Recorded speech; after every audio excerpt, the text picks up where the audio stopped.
Film Conclave diadaptasi dari novel Conclave yang terbit pada tahun 2016 yang merupakan karya Robert Harris.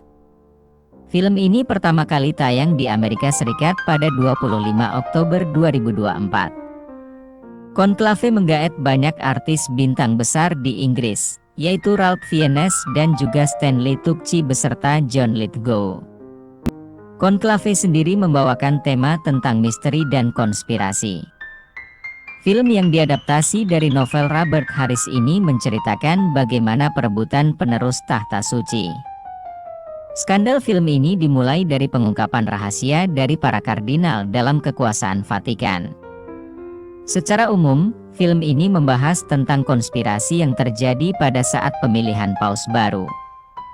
Conclave mengusung cerita di mana setiap penonton akan masuk dalam instrik dan dinamika rahasia yang sudah dirancang di balik dinding Vatikan.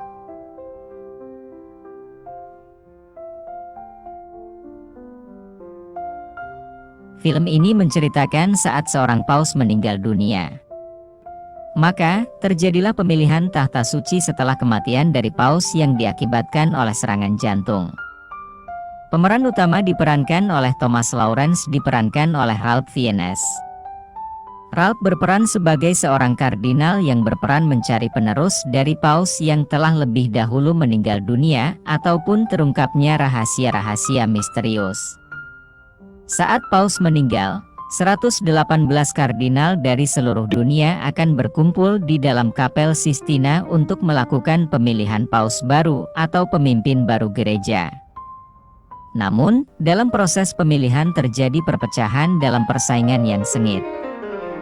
Saat mengalami perpecahan, Lawrence malah menemukan penemuan-penemuan lainnya seperti adanya rahasia yang melibatkan kardinal muda lainnya. Selama menjalani kehidupan dalam dunia kardinal, banyak yang akhirnya penemuan-penemuan yang ditemukan. Karena ketekunan yang dimiliki oleh Kardinal Lawrence, akhirnya ia mulai menyelidiki satu persatu tentang keganjalan yang terjadi.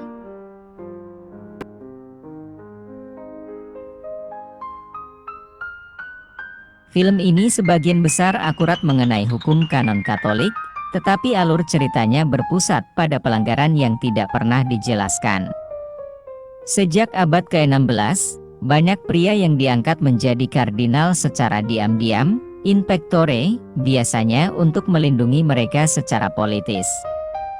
5 kardinal yang ditunjuk in pectore kemudian dipilih menjadi paus, Paus Leo X, 1513-1521, ditunjuk sebagai Kardinal Giovanni di Lorenzo de' Medici pada 9 Maret 1489, Paus Innocent X, 1644-1655. Ditunjuk sebagai Kardinal Giovanni Battista Pamphili pada 30 Agustus 1627, Paus Benediktus XIV, 1740-1758, ditunjuk sebagai Kardinal Prospero Lorenzo Lambertini pada 9 Desember 1726, Paus Gregorius XVI, 1831-1846, ditunjuk sebagai Kardinal Bartolomeo Alberto Capellari pada 21 Maret 1825. Dan Paus Pius IX, 1846-1878, ditunjuk sebagai Kardinal Giovanni Maria Mastai Ferretti pada 23 Desember 1839. Menurut hukum kanon, seorang kardinal rahasia tidak lagi menjadi kardinal setelah paus yang menunjuknya meninggal. Dalam novel tersebut, Kardinal Vincent Benitez tetap menjadi kardinal karena hukum baru-baru ini diubah.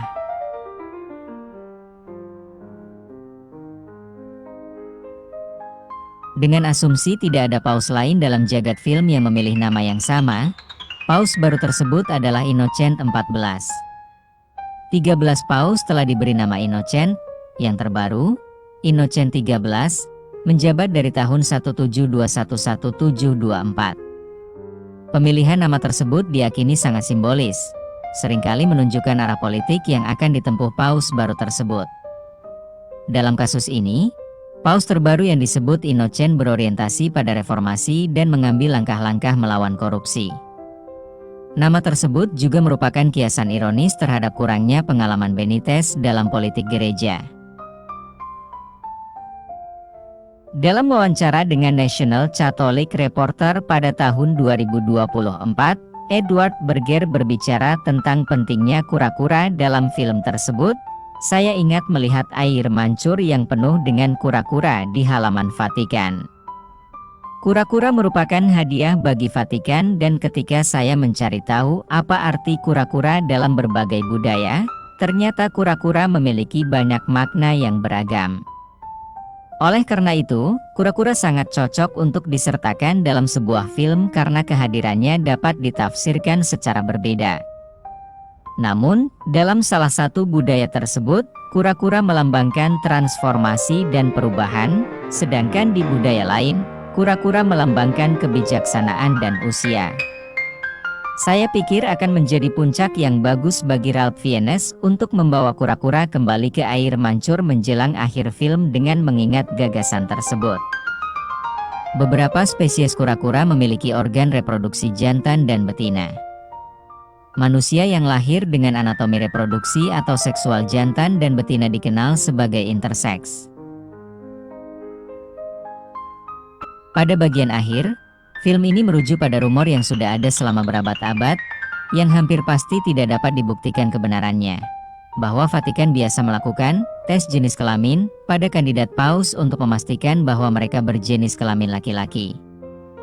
Rumor ini, yang mungkin diciptakan sebagai propaganda anti-Katolik yang dirancang untuk mempermalukan dan mengejek gereja, menyatakan bahwa ada kursi khusus dengan lubang yang dipotong di bagian dudukannya untuk pemeriksaan guna memastikan bahwa calon paus memiliki testis.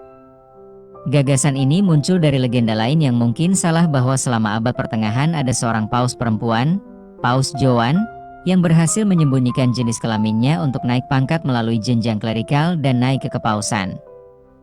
Dalam film tersebut, paus meninggal di sebuah kamar di Wisma Tamu Vatikan. Secara tradisional, paus tinggal di apartemen kepausan. Namun, Paus Fransiskus memutuskan untuk tinggal di sebuah suite kecil dengan 2 kamar di Wisma Tamu Vatikan, dan menggunakan apartemen kepausan sebagai kantor. Film tersebut mungkin menyiratkan bahwa paus yang meninggal itu adalah Paus Fransiskus.